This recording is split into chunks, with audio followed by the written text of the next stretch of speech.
It's Chris Carter here on the Locked On NFL podcast. So here on your Friday with your boy Q and myself. And if you've been listening to this show, we've said a lot of things about a lot of people. Maybe your favorite team, we doubted them. Maybe your favorite player, we slighted them. If that player or team proved us wrong, we're here to say we're sorry. It's the apology tour episode for the 2021 season on the Locked On NFL podcast. I'm Chris Carter with your boy Q here on Friday. All that and more on today's episode of the Locked On NFL podcast.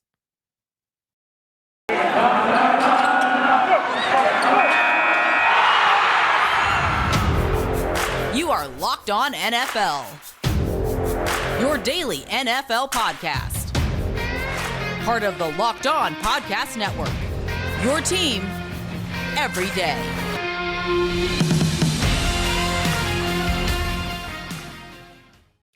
And welcome into another episode of the Locked On NFL podcast, part of the Locked On Podcast Network, your team every day. It's the Friday edition of the Locked On NFL podcast. So you've got myself, Chris Carter, host of the Locked On Steelers podcast, as well as your boy Q, host of the Locked On Raiders podcast, breaking it down for you like we do every Friday. Thanks for making Locked On NFL your first listen of the day, every day. We are free and available on all platforms, including YouTube. Hit the like button on this video. If you're watching on YouTube, subscribe to the YouTube channel for all of our daily content. Q, how you doing, man? I'm doing well, man. I like how you introed the whole show and you said it's the apology tour, and it's hard to apologize. It's hard to say, I'm sorry, I was wrong, I was incorrect, you were right. Well, we're going to do that all show long. I'm actually excited about this show because some people are going to be listening and be like, I knew it. I tried to tell y'all a long time ago and you weren't listening. So this should be a lot of fun, man. I'm excited to close the week out strong with you on this show today. Same here, but let's get right to our apology tour. So like we said, we've said things. So each segment, we're going to say, we're going to give you two things that we're apologizing for things that we've said this season. And first and foremost, we're going to start with the two teams in the Super Bowl. And we've already kind of done this, Q, but our first apologies have to go to the Cincinnati Bengals. We were called out by Bengals fans at the beginning of the season. All of them. They was like, you idiots, you don't know what you're talking about. The Bengals are going to the Super Bowl and you're stupid. And they didn't really believe that, though. To their credit, they said it, but I don't think that they believed that Cincinnati was going to the Super Bowl. I don't. I know a lot of Bengal fans that listen to the show that appreciate what we bring to the table. I don't think they thought they were going to the Super Bowl. I just want to throw that out there. They didn't actually think that, because here's the thing. They've been saying that for the past, 30 years? We're going to the Super Bowl. This year we're going to the Super Bowl. This year we're going to Carson Palmer. He's awesome. Andy Dalton. He's awesome. Fonte's perfect. Oh, everybody.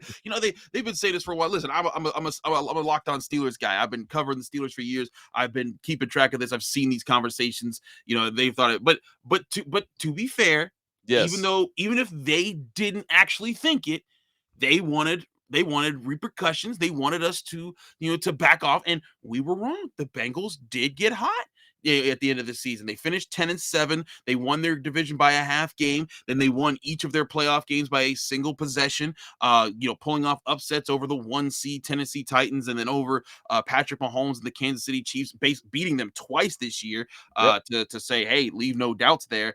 And then came a field goal short of being Super Bowl champions. I give them credit for that. That's something that we kind of downplayed all season long. Well, not all season long. Again, we backed off of this eventually. We were like, okay, that team is better.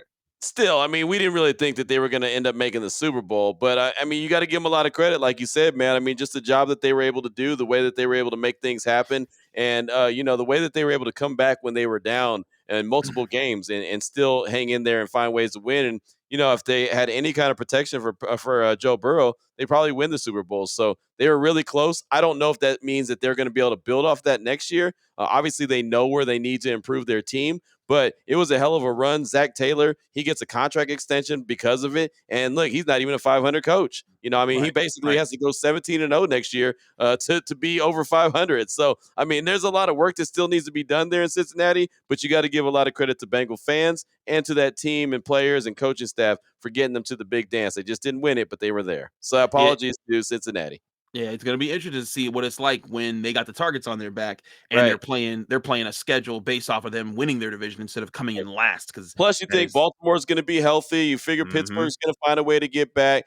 Cleveland, who knows what's going to happen there? The quarterback carousel may determine something there. Who knows? But still, that's something I will not apologize for. I told everybody we're gonna see the Browns ain't doing nothing. I told everybody, I was like, listen, man, y'all keep thinking because they won a playoff game that they're just all that now, that they're about to walk to the Super Bowl. I told everybody that Browns team was frauding all the way through because they continue to believe in Baker Mayfield. Now, if they go get Russell Wilson in this offseason, Right. oh gosh, they're going to be a problem. But they still got issues because they're still believing in Baker. But we'll get to that later. Now, Right. our other guy that we have to apologize and involved in the Super Bowl, Q. I've kind of come off this a little bit more than you have, but we've spent a lot of this year disparaging the great, the legendary, the unstoppable now Matthew Stafford, who now some people say deserves to be in the Hall of Fame. Yeah, that's silly. That's silly. He's not I a said Hall that of Fame. last week. He's not a Hall of Fame quarterback at all. I still don't think that he's that great. I think he's just good. And but he did, to his credit, and this is why I'll apologize to him. To his credit, down the stretches, particularly in the playoffs, he made some throws that Jared Goff's not making for the Rams. And so he made those throws. He did what he had to do when he got there. I don't care about the no-look pass that he did in the Super Bowl. I care about the fact that he found a way to win, get them down the field, and win that game. So I'll give Matt Stafford a lot of credit, but still, I don't think he's an elite quarterback. I think he's a good quarterback, and it just shows in the league if you have the right makeup of offense, defense, special teams, you have the right team around a guy, a good quarterback can win the Super Bowl, and that's what Matt Stafford did. So, again, not thinking that he's elite. I'm not Sam Acho and put him in my top 3. I'm not that guy. But, hey, Matt Stafford, he has a Super Bowl ring. Credit to him, and credit to the Rams for going and making that move for him. Right, but it's part of what you said. It's that they loaded up the Rams. Yeah. They went to win now mode. They went in free agency. They traded away draft picks. They went to get as many of these superstars as they could. And they loaded up around him. And I'll agree with you. Matt Stafford, he wasn't the most elite quarterback this season. I agree. He might not even be in my top 5 quarterbacks right now if we're looking around the league. But I will say this was the one thing that I've always thought about Matthew Stafford, even when he was with the Lions. That dude is tough. That dude does stand in when the heat is in his face. He is still trying to make a play for his team. The problem was he couldn't make. He didn't make as many plays with Detroit. But I mean, as much as people are going to talk about the Super Bowl, to me, the pass that defined that I think that Matt Stafford could be the most proud of was the bomb he threw to Cooper Kupp with 2 Buccaneers defenders screaming into his face. Yep. In overtime with the Buccaneers charging back, erasing what was, I think, like a 25, 26 point, or I think it was 24 point lead that they gave up. And then the Rams needed just anything, a miracle. And he went and got it for him by launching that ball. And the Super Bowl too, he deserves credit for that and finishing that strong. But I'm kind of with you. I'm still not on that. Like I'll apologize because I doubted that he could do all that. But he still ain't no Hall of Famer just yet. No, if he does this 2 or 3 more times, if he does this again, that's a different story. Like if they win back-to-back Super Bowls, you're in a different conversation. Because when you win multiple Super Bowls as a quarterback, I think that changes things, especially if you're a driving force for those wins. But just winning one Super Bowl after a decade of kind of floundering around for the Lions, that's not enough for me to be Hall of Fame. Right. No, I'm not. I don't think so either. But he has a ton of yards that he's thrown for. He's got a lot of stats, right? He's got a lot of stats. Doesn't have a lot of wins, but he did get the Super Bowl victory. So I'm not going to slide him into the Hall of Fame just that easy. I think he's got some more work to do. But again, right now the job is done for the 2021 season. He led the Rams to a Super Bowl victory, and so that's good for them. Like you said, they put all the chips in the table, middle of the table, and they went for broke, and they got it. And if they had lost, it would have been embarrassing, but they got it done. So you just got to give Matt Stafford a lot of credit. So again, I apologize for doubting him that I didn't think he can get them to the Super Bowl and win it, but he did. So and now he's a Super Bowl champion. So we'll go ahead and take that one. So for this segment, the Bengals and Matt Stafford, we both apologize to him. Absolutely, we are so sorry. Even though I don't know about so sorry. I mean, look, we said I apologize, man. Let's not put extras on it. Jeez. We say we're sorry, but you're not a Hall of Famer. Right, we're sorry. We're here with the backhanded, backhanded apology. This apology tour is starting off so great. We're so sincere. I mean it. I mean, hey, I apologize, but at the same time, man, I'm not going to kiss your backside. Yeah, I mean, look, man, geez, you either accept my apology or you don't, kick rocks then. Matt Stafford. We're sorry. Kick rocks. That's the headline for this. If you like it, cool. If you don't, kick rocks. All right. We got some more apologies coming in the next segment here. So we'll do that in just a second. But first, we got to talk to you guys about betonline.net. Football might be over this season, but basketball is in full steam ahead for both pro and college hoops. From all the latest odds, totals, player performance props to where the next fired coach is going to land, betonline.net is the number one spot for all your sports betting need. BetOnline remains the best spot for all your sports scores, podcasts, and news this season. And it's not just basketball. BetOnline.net is your source for hockey, boxing, and UFC odds right down to Olympic coverage and information. Head to the website today or use your mobile device to learn more about the trends and the action at BetOnline, where the game starts.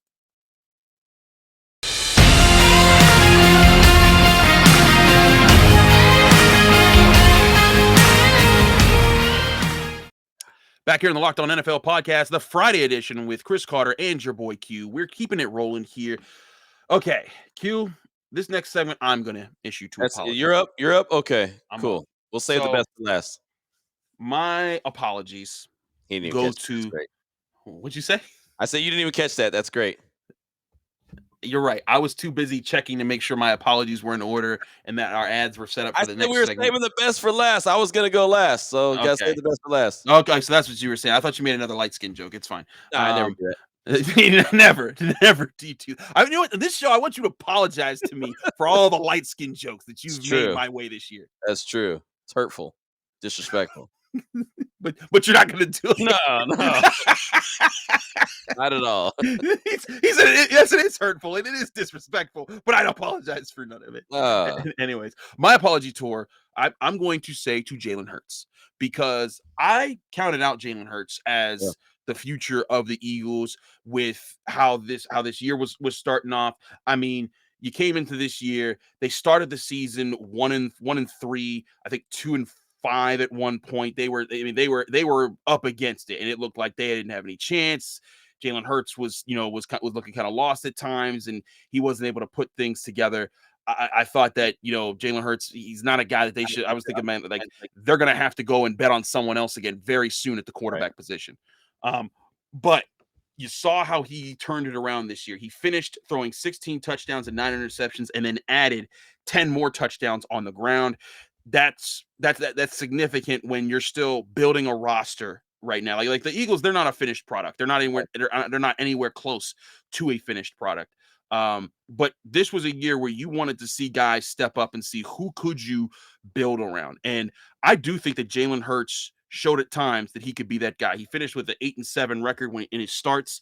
And the Eagles, I mean, they were able to finish strong this year to get to fight their way to the playoffs. They took what was a 4-6 record and then ended up 9-8, going 9-7 until the last game of the season. They clinched the playoffs, their playoff berth, in week 17. So, and sure, a lot of that was, down the stretch, their final games were the Giants, the Jets, Washington, the Giants again, and Washington again. And sure, that's as easy a pass as you get. Play who's on your schedule. But you play who's on your schedule. And, and through that, Jalen Hurts, I think he deserves credit for that. So I apologize for doubting him, for not thinking that he was going to be part of this team, maybe figuring out that he's part of the reason that they need to turn things around. No, I agree. I understand that one completely, man. And Jalen Hurts, I think he still has a lot to prove there in Philadelphia. Right. They still are going to be looking at him with a microscope and making sure that he's doing what he's doing and continuing to progress. But he does look like he's on that trajectory, right, where it looks like he's progressing and getting better and improving. So, I could see him. I could see him being that long-term guy there. But I also could see them saying, "Hey, you know what? This isn't getting better." So they can still pull the plug on that. But I think that you're spot on with what he's done. I've always said that he was thrown into the starting role a little sooner than he probably should have been. But that wasn't by his decision. That was just the way the organization went. So he's doing the best with what he can with not a complete roster like you mentioned. So if they start to continue to put some pieces around him and throughout free agency and the draft upcoming, I think that he can be somewhere and go somewhere. So I like that, man. Jalen Hurts. That's a good one to apologize to. You got one more. Who do you got? I got your boys, the Las Vegas Raiders, on my apology tour. Now, the reason I apologize to the Raiders is because I thought they were good when the season started, but when John Gruden had to get axed, when Right. Henry Ruggs happened and Yeah. Don Arnett, all this stuff was going on.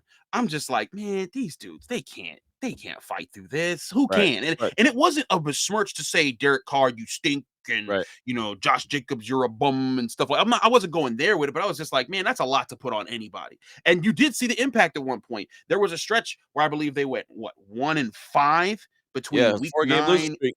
I mean, they had a 3-game losing streak, a win, and then a 2-game losing Yeah. streak. There you go. Yep. Between week 9 and week 14 there. And there were some. I mean, they lost to the Giants. They got smoked by the Chiefs and the Bengals in back-to-back games. They lost to Washington, and then they got smoked by the Chiefs again. And at that point, I'm thinking like, man, they're 6-7, like they're out of the picture. But Right. then all of a sudden, they beat the Browns, then they beat the Broncos, then they beat the Colts, and then they beat the Chargers in overtime. Thank you goodness for beating the Chargers in overtime because you got me That was, to at least get one more playoff yeah, game that was an to epic talk game about. too. Yep. That was an epic game. But and they deserve credit finishing out the season with 4 straight wins to get to the playoffs, and then taking the Bengals to the mat in the eventual AFC champions to the mat. The Raiders, I give, especially Derek Carr. I've never thought that Derek Carr's a bad quarterback, Right. but I've also never. I don't think I've ever given him enough credit for how tough he is and for the fact that he is a good leader. So my second apology goes to the Las Vegas Raiders. You proved me wrong with who you are as a team. Now, we don't know who they'll be next year because of Right. all the things that have to happen, and they're basically out of their last 2 first-round picks, so that's going to Right. set you back some. But still, there's some heart there, and that deserves credit. Yeah, you got to give the Raiders a lot of credit, and I'll tell you, you weren't alone when it was, hey, they're done. They can't hang with this anymore. The season's been too much for them. After they lost to the Chiefs the second time, they got drilled. Josh Jacobs fumbled the first play of the game, and they took it Mhm. back to the house. The game was over. I said that the season was over. That's a wrap. They had 4 games left, and they went on that 4-game winning streak. So I was shocked. I was on the radio talking about they're done. There's not a chance. They're going to play these 4 out, do a little player evaluation, then they're headed to Cabo. But they proved me wrong. They went on that run. They got in the playoffs, and like you said, took the Bengals all the way down to the wire and almost pulled off a victory then. And who knows what would Mhm. have happened after that. So you got to give them a lot of credit. I had to apologize myself for doubting them. I just didn't think that they were going to have it in them to be able to pull it all together like that, but they did. So yeah, you got to give them a lot of credit. You got to give Rich Bisaccia a lot of credit, who was the interim head coach at the time, who held everything together. And so yeah, that. Don't you, I know you're apologizing, but don't feel bad because if people are being honest and truthful, you're not the only one. There's a lot of folks with you, including myself, who doubted that they can get it done. So they Hey, did, though. hey, man, I'm just being honest, but hey, I'm glad there's more people with me on my Yeah. apology tour Yep. on that one. But Q's got some apologies to make. We'll get to his apologies in the next segment right here on the Locked On NFL podcast, the Friday edition with Chris Carter and your boy Q. First, we got to talk about Built Bar, the time of the year where people start giving up on their New Year's resolutions, but not this year. Don't you do it. Stick to that resolution to eat right, and Built Bar is here to help you. It feels like it's not really a resolution because you're actually going to enjoy eating Built Bars. Have you tried the new Puff flavors? If you haven't, you're missing out because these are some of Built Bar's best tasting bars. The Puffs are their first ever protein infused marshmallow. They're fluffy, they're marshmallowy, and they're not just a protein bar, they're a treat. They're covered in 100% real chocolate, and the Puffs are a fan favorite with incredible flavors like yummy cinnamon churro, coconut marshmallow, and banana cream pie. All these flavors are so good, and you can check them out by going to built.com. All Built Bars are covered by 100% real chocolate, and they're so healthy for you because they're low in calorie but high in protein with 130 calories, 4 grams of sugar, 4 net carbs, and 17 grams of protein. Compare that to the average candy bar, which has around 240 calories, 30 grams of sugar, and dozens of net carbs. That's such a big difference for your health. And with Built Bar, there's so many flavors you can choose from: coconut almond, peanut butter brownie, raspberry, double chocolate, cookies and cream, salted caramel, mint brownie, all of those flavors and many more. If you go to built.com, they're always making new flavors every month for you to check out. So go there right now and check out their flavors and pick your favorite flavor to get delivered right to your door. And when you go to built.com, be sure to enter the promo code LOCKED15. That's LOCKED 15 LOCKED15. You'll get 15% off your next order of Built Bars at built.com. Again, that's LOCKED15 for 50% off at builtbar.com or built.com.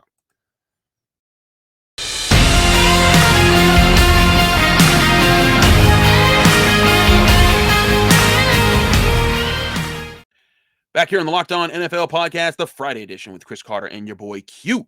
We are continuing our apology tour here. Now, we gave ones that we both had to do for the Super Bowl. Yep. I gave 2 of mine for basically Super Bowl 15.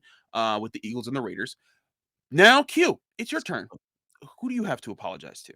Well, you know what? It's funny because mine are really going to basically come out of the AFC North. I mean, it's funny. Oh, I didn't realize that we all had a theme here, but we kind of do. And then you mentioned Super Bowl 15. I was like, wow, you really dug deep to put that one together, and you did. That was fantastic. thank you. So now I'm gonna put one together too, and this is based off of it, rooted in the AFC North. It started there in the AFC North. Mhm, It didn't mhm. end in the AFC North. One I'll start with. This was kind of one that me and you went back. Actually, this one both of my apologies are going to be ones that me and you went back and forth on. Actually, to Ooh, tell you the sorry. truth, So wait, before we start, are you apologizing to me? no, What? never you, never you. I could steal your lunch money in front of you and still not apologize for it. I would do that with a proud smile on my face. After I paid for your wings and beer when you came to Pittsburgh. That's all you keep bringing up, man. You keep bringing up old stuff, It's like, don't forget about the times where we were right? friends and doing things Gee, together. What about right now? right, exactly, man. You keep living in the past. Let's look to the future. All right, let me get to This my is the kind of apology. friend that Q is, everybody. Exactly. So I'm going to go AFC North, and one that's near and dear to your heart. I'm going to go with a Pittsburgh Steeler, and that's TJ Watt. I remember there was an episode that we did, and I said that TJ Watt is a hell of a player. I think I'd like to have him on the Raiders. I think he'd be a great pass rusher, but I thought that Myles Garrett was the best pass rusher in the league. I thought he was the defensive player of the year. I thought that Myles Garrett was making everyone better around him because I saw what was going on with Jadeveon Clowney, and he was having a year unlike any other year he's had in the league outside of the time he had TJ's brother JJ running with him. So I was giving Myles Garrett a lot more credit than I should have. And when the two teams played head to head, TJ, even though they're not on the same side of the ball, I mean, they don't go up against each other, but Mhm. TJ had a much better day than Myles Garrett did. And TJ obviously had a better season. Even though he didn't play every single game, he had a better season than Myles Garrett did. So I doubted him. I'm not too sure why I doubted him. I know I did specifically say it was like 1 and 1A, but I know a lot of Pittsburgh Steelers fans were upset about that, and they didn't like the fact that I said that, and some people said some pretty not very nice things about me on Twitter, and that's okay because that's what Twitter's for. It's the not so nice zone. But It's so not. I It's not at all. it isn't at all. It's a cesspool, but it's okay. So I apologize to all those Steeler fans out there who got on my helmet about that. No, And no, I no, no, no, no, apologize no, for no. TJ You Watt. look right into this camera. I'm not gonna He, apologize to you. no, no, not to me, not to me. I want Okay. you to apologize to TJ Watt I was himself. about to, but you cut me off. Go ahead. Go ahead. Then. And I heard you call me by my government name too. I heard that too. Don't worry, I hear everything.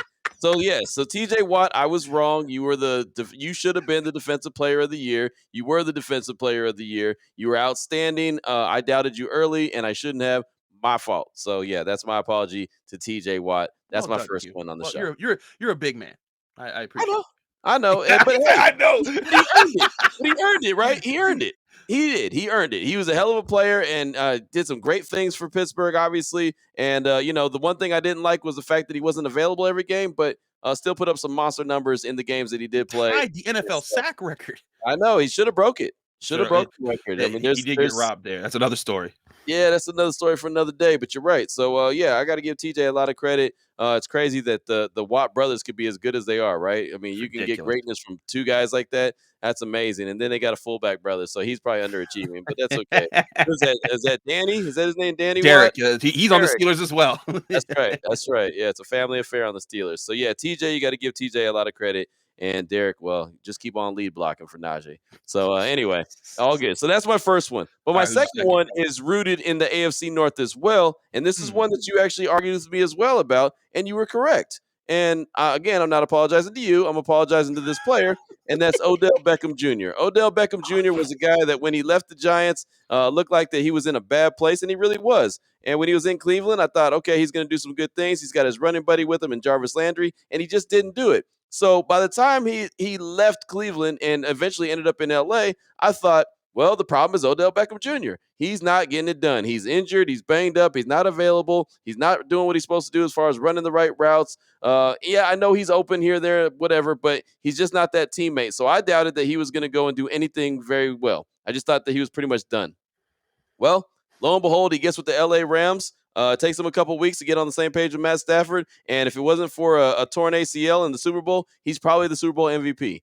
He was on pace to be that Super Bowl MVP. He was looking really good. Caught a touchdown pass early. Had a couple catches after that, and then unfortunately he tears his ACL, and unfortunately he's going into a free agency with the torn ACL in the last game of the season. So that Mhm. stinks for him. He'll That probably end sucks. up back in LA on a cheap deal. So that'll probably benefit the Rams. He'll probably come back in around mid-season. But who knows? I just think that Odell Beckham Jr. proved that he still has a lot of juice in the tank, and that you get him in the right team and with players that believe in him, including his quarterback that'll trust him to go make plays, he can still make plays. So I was fooled by the banana in the tailpipe. I fell for that banana in the tailpipe, and I thought that Baker Mayfield wasn't the major problem, but you did say that it was Baker and not Odell, and I thought that it was the other way around. I thought it was Beckham Jr. instead of Baker Mayfield, but seems like the real issues lie behind center when it comes to the Cleveland Browns. So Odell Beckham Jr., I apologize to you. Ball out, young man. I hate the fact that you tore your ACL, but I hope he gets a good free agent deal. And if not get a big free agent deal, then at least end up back in LA where they know how to use them, and maybe they can go on another run. Wow. I think we could all learn a lesson here that if Q just listens to Chris Carter more, he can be better at his job. That's clearly what I this. don't even have to defend that because nobody listens to Chris Carter. But in all seriousness about Odell Beckham Jr., I mean, I never said that Odell is clean of everything and that Right, he's this angel, and that ain't what it's about. He was getting blamed for all sorts of stuff. right, When you looked at the all 22, he was wide open, and then every time he was wide open, Baker wouldn't see him, and then it was getting said, "Oh, he's running the wrong routes." But it's like, okay, if he's this ultimate renegade, then why is he being successful for the Los Angeles Rams? When he got there, in a span of 6 games, he had 5 touchdowns. But between I think it was that's week crazy. 12, and I mean, that was a huge impact. And then in the playoffs against the Cardinals, he gets a touchdown at 54 yards. Against Tampa Bay, he gets 69 yards. Against the Niners, he gets 113 yards. Right, And then in the Super Bowl, he toasts Mike Hilton and gets the touchdown. And you're right, if he had been in the game, I don't think that this would have been a game, no, because you're right. the Bengals were looking like, we don't got answers for him and Cup. Right, exactly. You saw when they tried to they had Jefferson and Darrell Henderson and Tyler Higgs. None of it was working. The guys were dropping passes. The Bengals were able to handle it, and they were shutting down the run. They said, "You're gonna have to beat us with Cooper Cup." And then eventually Matt Stafford did, because Cooper Cup's a bad man. But Right, Odell Beckham Jr., there was a lot. I think I legitimately think that the Browns, there was a lot of attempts at character assassination for him trying to get out of there. But right, even LeBron James, the guy that revived Cleveland, was saying, get Odell to LA. And it was clear after all of this, Odell was not the problem in Cleveland. And you saw what happened. He left. They still slumped and found their way out of the playoffs, looking at tied with the Ravens at the bottom of the AFC North. So right. And on top of that, think about this. I mean, he had as many touchdowns with the Rams in the short period of time that he was with the Rams as he did his whole Browns career. dang, is that real? I think he actually might have had more, but yeah, in that short amount of He had, time with he had yeah, seven touchdowns yep, with the Rams. right, Yeah, yep, he tied. Yeah, so yep, he had 5 in the regular season and right, then 2 in the playoffs. yep. And he has 7 in his history with the Browns. Again, I didn't even think about it that way, but that just further It shows tells you you all you need to know. he wasn't no problem. And I know that No, there's some Browns fans that are out there and want to say, well, he wasn't doing the right, right stuff.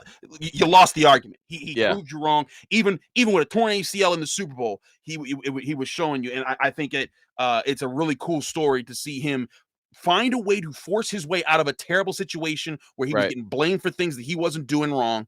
And then he goes to a situation where it works for him, and he becomes a contributor and says, "Hey, I wasn't this problem child I was made out to be." So shout out to Odell Beckham Jr. Yep. For that, and shout out to you for being big enough to be like, "Hey, got that wrong," and admitting that. Hey man, we gotta do it. You gotta admit, I don't have any problem going out and saying what I think's on my mind, but if I'm wrong, I have no problem coming out and saying, "Hey man, my bad. I was wrong about that." That's what makes us real, Q. We can admit when we're wrong, and come back and say, "Hey, that we messed that one up." Right. Exactly. We're not going to sit here and pretend that we were right for 30 years on a Well, TV I'll show. tell you this: there ain't gonna be too many more of these apology tours, though. I'll tell you that. No. We're gonna be. It's back to cap or no cap next week. Right. We're Exactly. calling people out, and we're gonna be wrong and strong again. But Matter of it's fact, fine. Let's do cap or no cap next Friday. How about we make an appointment right there? We got Appointment that. listening. Cap or Cap no or no cap? cap. Now, for Exactly. those who might have missed, earlier in the season and the off season, we do the cap or no cap segments where we pick something and we say, we pick a statement, we pick a prediction, a take, and we say, is this cap or is this no cap? So. Yep. We'll be bringing that back next week right here on the Friday edition of the Locked On NFL podcast. Q, thanks so much for doing this show with me, man. You're a heck of a partner. Always love being able to do this show with you. It's a lot of fun at the end of the week. Let people they can find you, follow you, and get more of your work. And he wasn't capping when he was saying that either. At your boy Q254, you can find me on Twitter. I got everything out there. Locked On Raiders, Locked On Bets, my radio show. I always tweet out the guests that are coming up on the show, which Christopher Carter's been a guest on multiple times as well. So at your boy Q254. And Chris, what do you got for everybody as well? You can follow me on Twitter and Instagram at Carter Critiques. You can get all my work on the Locked On Steelers podcast, Locked On NFL podcast, my work on Pitt football, Pitt basketball, the NFL draft, the Pittsburgh Steelers, all of that by following me on Twitter and Instagram at Carter Critiques. Check out the Locked On Steelers podcast, just like you check out the Locked On Raiders podcast, Apple and the Locked On NFL on Apple, Spotify, Google Podcasts, Odyssey, YouTube, all of that for free. Subscribe, get all our great content. Rate us 5 stars on Apple Podcasts with positive comments. That stuff really helps all of us out. Thanks so much for listening again or viewing again. The Locked On NFL podcast. Be back on Monday with Bo Brack, getting your week started right here on the Locked On NFL podcast.